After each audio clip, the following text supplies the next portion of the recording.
you only succeed if you do the work.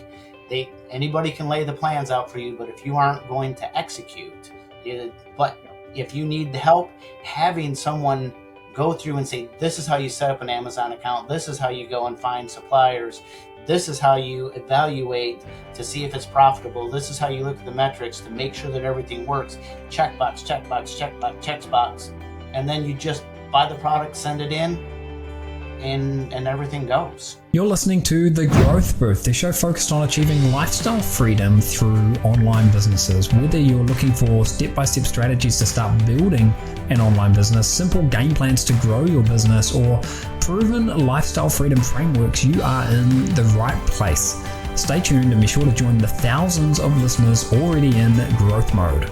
Hayden Booth here. Welcome to episode number 107 of The Growth Booth. I'm incredibly excited about the show that we've got prepared for you today because I'm going to be joined by a guy that I met online for the first time 6 or 7 years ago.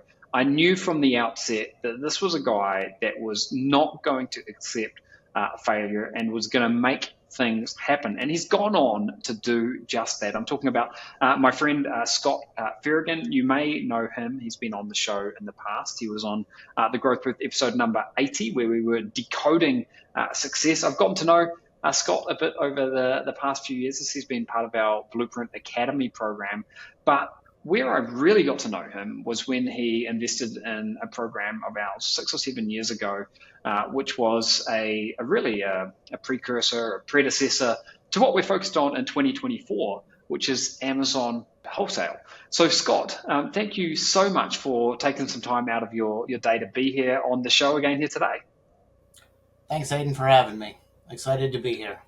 Now, we're going to be diving into the model, but just to kick us off, to whet people's appetite a little bit, I know you've sold some pretty bizarre products over the years through your Amazon wholesale business. Are there any that jump out to you that you could share with our listeners here, just some weird and wonderful products that you've sold? Weird and wonderful products. Let's see. I remember a walking stick. A walking stick. Oh, yes, we did. We did a walking stick that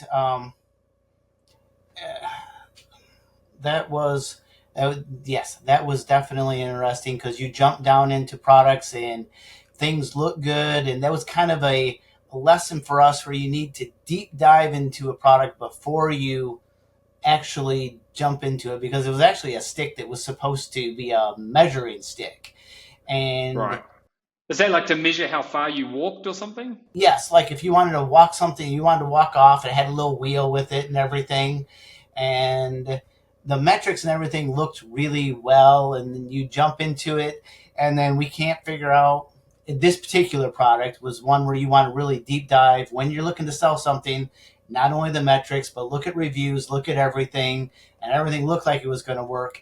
And then it was humorous, so where you kind of have to just laugh at yourself type of thing, where some of the reviews are like, this measuring stick doesn't measure anything more than, to be a walking stick. That would be the best thing that it could be used for. And my brother and I are business partners. I remember laughing over some of the reviews, and we're like, wow, guess we really need to check on things here before we just jump into everything.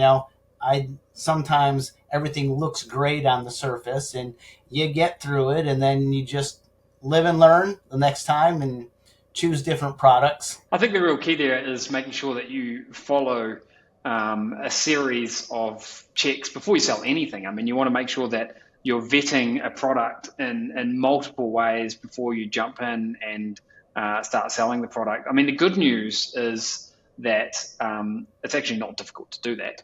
And I bet you that's a mistake that you would never, ever make again. I think it was one of the very first products that you did. Now, that was a rookie mistake that we made probably in the first 3 or 4 months. Just as you're doing things, you're excited, the business is growing, and it's more and more sales, and so you're trying to find more and more products, and this looks good, bam, bam, all right, let's get 30 of those, and before you know it, you're trying to sell 30 walking sticks. So I should actually give our listeners here a little bit more context. So the business model that you are using to sell online is essentially our eFormula business model. And it's where you buy products at wholesale prices and you sell them at retail prices and are able to pocket the difference. And you've been able to build a phenomenal business from this. It hasn't happened overnight. It hasn't been like magic. You've had to put in some real work, but you've been able to reap the rewards as well. So I wonder now if we could. Yep. We have this is our 6th year, obviously starting from the program that we had purchased Yeah. from you, building things up, going through doing a proof of concept, which is kind of the first 3-4 months where you're going through. And then once you decide this is what you want to do, my brother and I decided we wanted to be business partners. We each had our own business and had separate businesses other than this that weren't e-commerce. And we decided that we were both going to cash out of those so we could focus 100% of our effort into this. And that's what we did. I think officially just both of us were in it completely probably August of 2019. So a little over 5 years Yeah. ago. I think I purchased the original Yeah. package in January of 2019. I think that was. Does that sound right? Or 2018? Sorry, January of 2018, August of 2018. Yeah, yeah, it was a Yes. few years ago, so I'm forgetting the exact dates. I do know that you were able to hit the ground running pretty quickly, though, and I remember having conversations with you and sort of watching your progress, which again is not something that may happen to everyone, but you were an action taker and you took it seriously, and you got serious results. Before all of that, though, I know that you've always had a bit of an entrepreneurial spirit. Maybe you could talk a little bit about some of the ventures you had done, offline prior to coming and trying online business. Oh, sure. Yes, I view the whole thing as kind of an evolution of what you're looking for. As I knew shortly after graduating from college that I wanted to be in business for myself. I did work in the private sector for about 10 years before.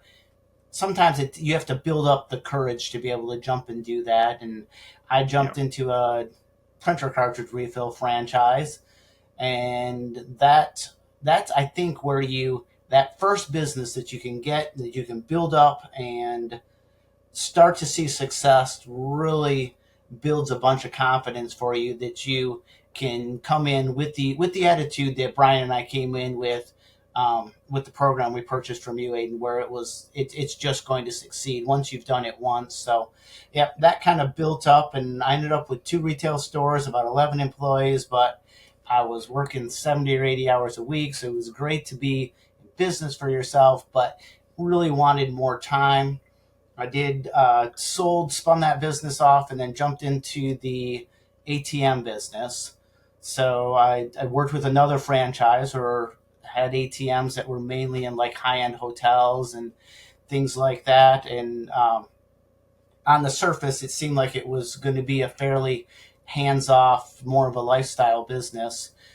But taking care of the machines was fine during the week, but if there was any problems, typically the hotels would have special events on the weekends, and I noticed I was tethered to the business, if you will.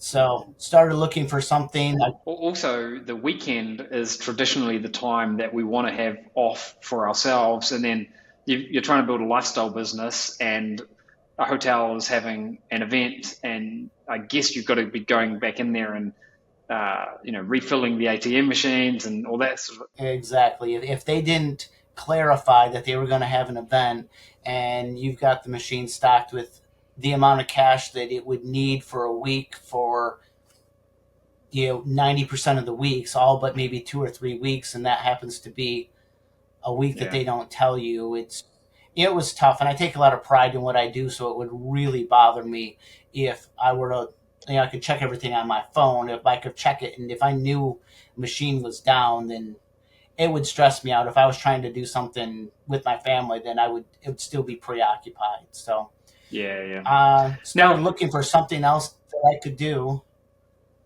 that was online, and I started looking at drop shipping, yeah, and I was having a hard time figuring out the Facebook ads, and along the ideas of, if you have a problem with something, typically there's somebody out there that knows how to solve it. And you don't need to figure everything out yourself every single time. That's the advantage of a lot of the programs that are out there. And I stumbled upon, I believe it was almost, it might have been like a white label program Yeah.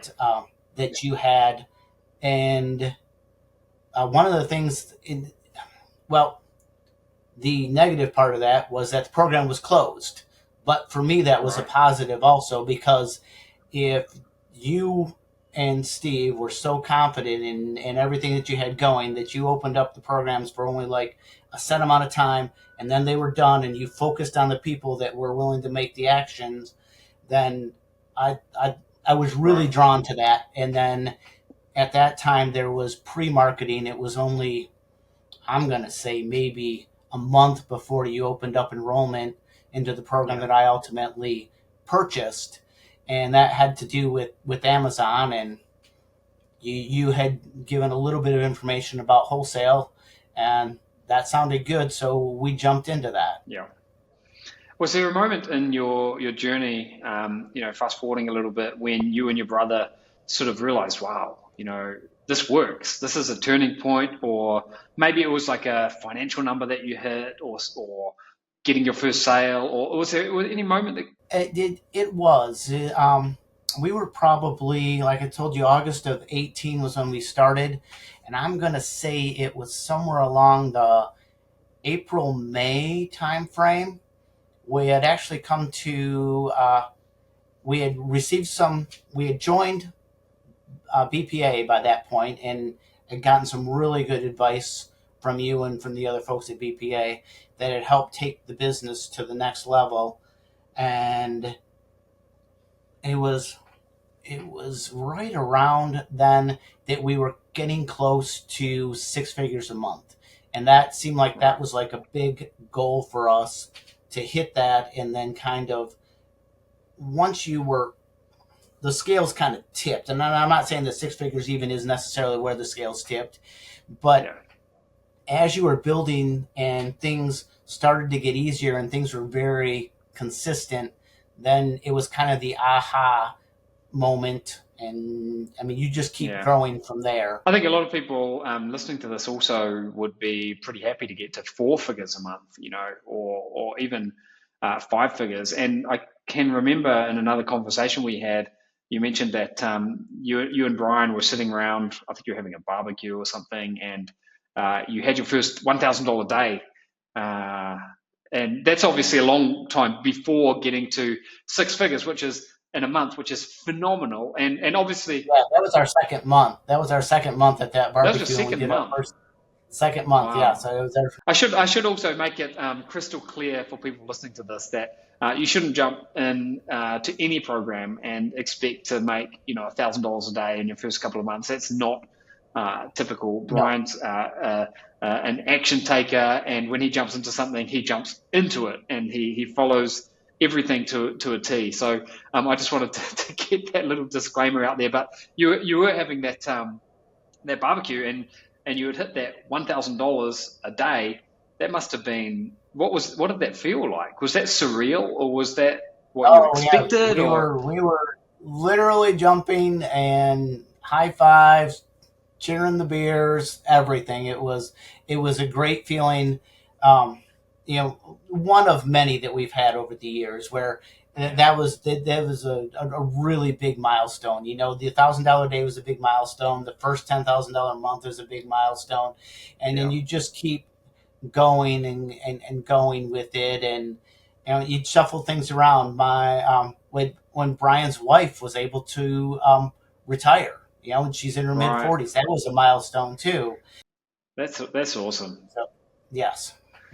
For me, that's what it's all about, really. It's about lifestyle freedom, and in my business, I feel incredibly grateful to be able to, pick my kids up from school every day, walk them to school every day. Now they're younger than your kids; they're 7 and 5, but that to me is what lifestyle freedom is all about. So anyway, I hope you had some really good steaks on that barbecue, and were able to We did. celebrate along the way. And I think it's really important that you do celebrate those milestones along the way as well, because otherwise you're in perpetual growth mode, and then one day you wake up and you're like, oh wow, I built this incredible business. So, what does your typical day look like for you now? I mean, I know you mentioned that you used to work 60, 70, 80 hours a week in past businesses that you've started. What's it like nowadays? Yes, we get up in the morning. I work right from home, so it's wake up. I don't sleep in, so I'm normally up by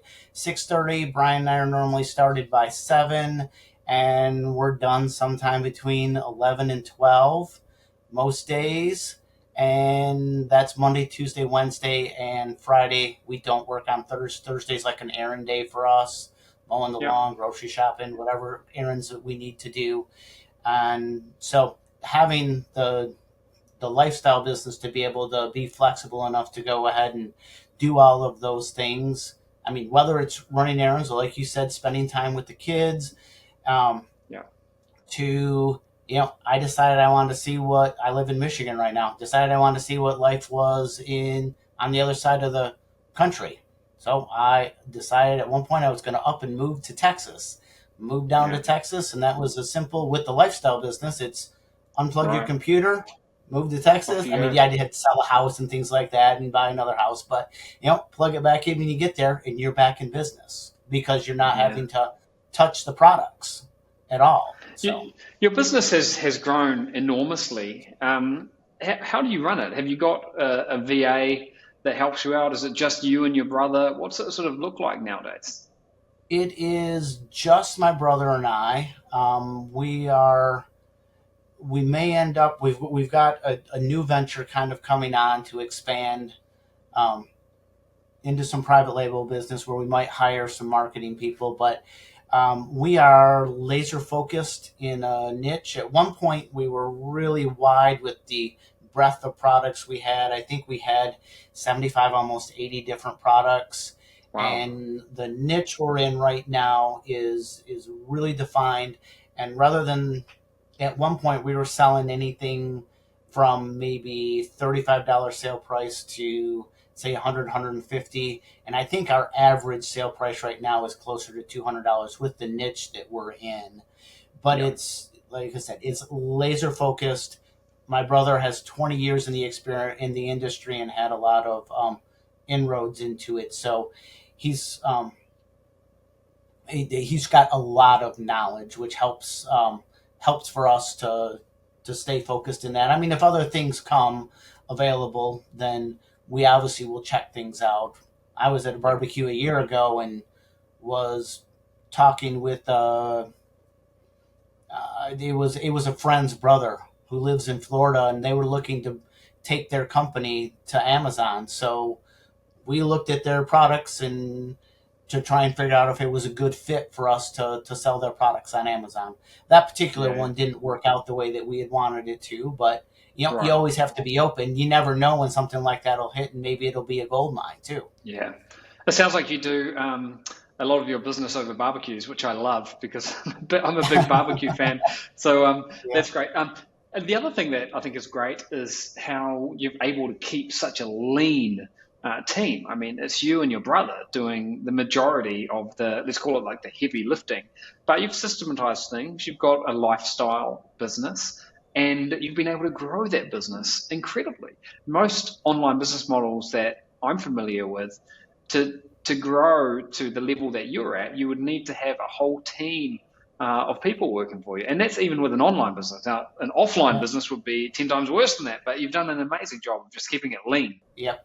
The advantage of the wholesale business is when you're Amazon FBA, they take care of a lot. I mean, they take care of all the customer service, the returns, customer questions, anything. They take care of all of that. So our job is to find products that fit with the metrics that are going to make money, and to get them in, get them to the warehouse get them prepped, get them in, and then we're just managing pricing to make sure that we're competitive on everything. And we probably could outsource some of that. Um, I like to keep my finger on the pulse. So that's me personally. I like to. I'm the numbers guy. Brian is really a lot of the product knowledge guy, and I'm the spreadsheet guy and the QuickBooks guy and all that kind of stuff. How has your mindset as an entrepreneur developed over the past, I don't know, 4, 5, 6 years? I assume that as you've dived into online business and really succeeded at it, that you must have made some shifts or developed your thinking there. Are there any tips that you would leave people with regarding mindset? Well, you're always continuing to look to grow. I mean, we don't just stay stagnant. And as you're looking to grow, um, I am not a I'm not afraid of risk. So we'll jump into something, and if it works, then that's great. Let's just keep pumping it, and let's try and find other things that are synergistic with it. And but if it doesn't work, and I think this is something that a lot of people don't talk about, is when you jump into something and it doesn't work, that's actually where you learn a lot of your lessons. A lot of people don't like to talk about their failures, but when you jump into something and for the I don't know, the cliche, if you get end up with a baseball bat to the face and you're picking splinters out of your teeth, you're like, hey, I'm not going to do that again. Yeah, And that actually helps you with other things and then you can build everything in. So I mean, we've tried a lot of things and we've been successful. And we've been successful, obviously, at a handful of them. And there have been other things that we've jumped into and like, wow, that didn't work. That kind of hurt. But you yeah, learn from that, and then that's how you jump into. That's how you learn from other things. I mean, take for instance what I just said with that company that wanted us to do their supplies. Well, some of the stuff we had learned from trying to expand into private label, we were able to apply to some of this, and maybe that helps you yeah. walk away from a bad deal where maybe if you didn't have the experience, you might have jumped Right. in and then had to learn it. You know, a lot of what you're saying there to me sounds like you're really talking about getting comfortable with going outside your comfort zone and trying new things. And sort of, this is something that I personally believe in a lot, and sort of asking myself the question, what's the worst that could happen here?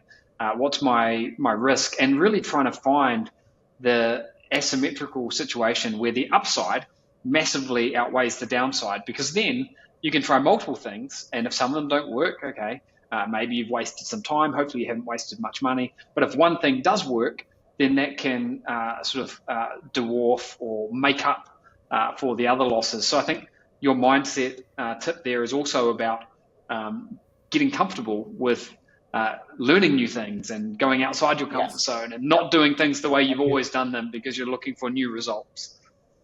Hmm. Yes. Yeah. That's Brian and I were having a conversation about that earlier today, and the Yeah, conversation came out. And we're like, all right, well, what about this? Well, we're going to have to throw some money at it. Well, on the upside, if everything works, then it's great. And if it's on the downside, well, yeah, we've we've thrown money at a bad idea before, and you just yeah, learn from it, and then yeah. and go from there. So I think one of the other things, going back to what we were talking about a few moments ago, one of the reasons you've been able to scale your business and do very well from it is also down to the fact that it's a simple business model. There are not dozens of moving parts. You don't have to dive into this world of complicated Facebook ads, or you don't even have to do your own branding for your own products. You don't have to deal with manufacturers. It's correct. just it's just the age old, tried and tested.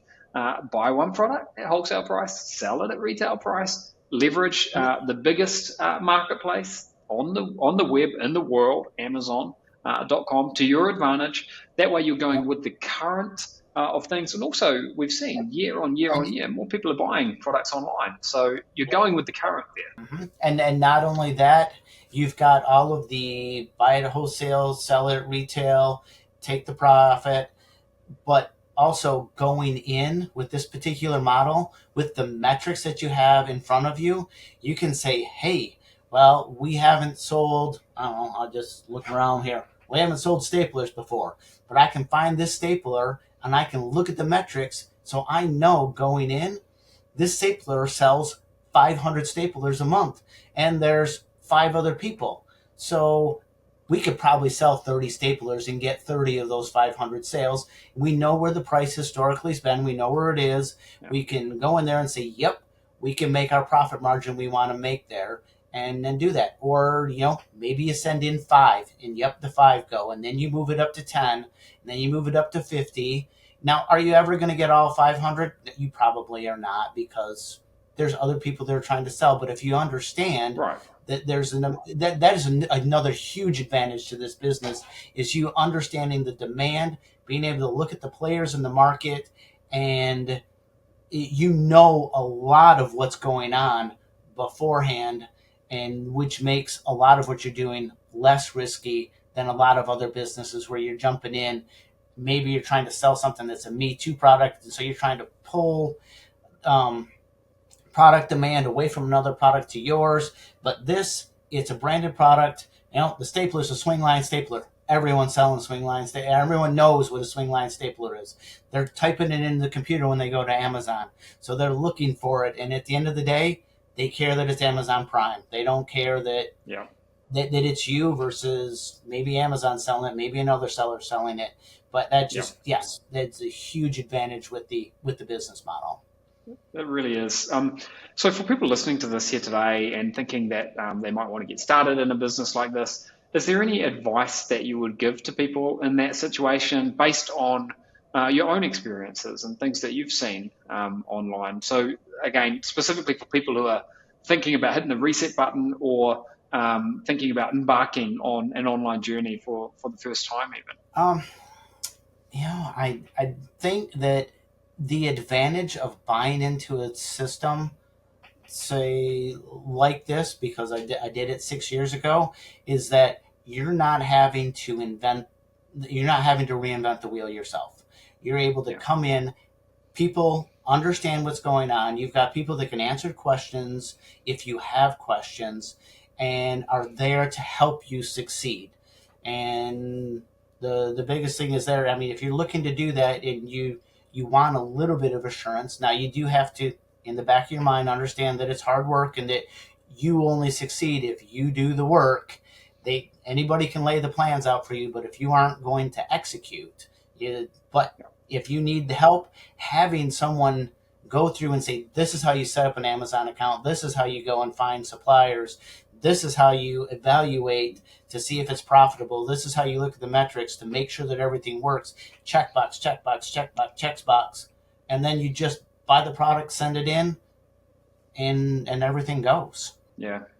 Well, that's it, really, isn't it? I mean, being able to leverage blueprints and recipes from people who have been there and done that. I mean, I think some of my biggest wins in my life have been when I've been able to leverage the knowledge of people who have been there and done that. So, Scott, you are an incredible inspiration to a lot of people, and it's so great to be able to get you on here and to hear a little bit more about your story. So thanks for taking some time out to be with us here today. Thanks, Aiden. All right, guys, that's a wrap. This is episode number 107. As always, you can find the show notes, the information, and everything else over at thegrowthbooth.com. And if you want to find out more about eFormula, just head over to eFormula.com. It's open right now, but it's not going to be open for long. So head over to eFormula.com if you want to get some more information. And we'll be talking more about eFormula in the next episode of The Growth Booth. So we'll see you then. Bye for now.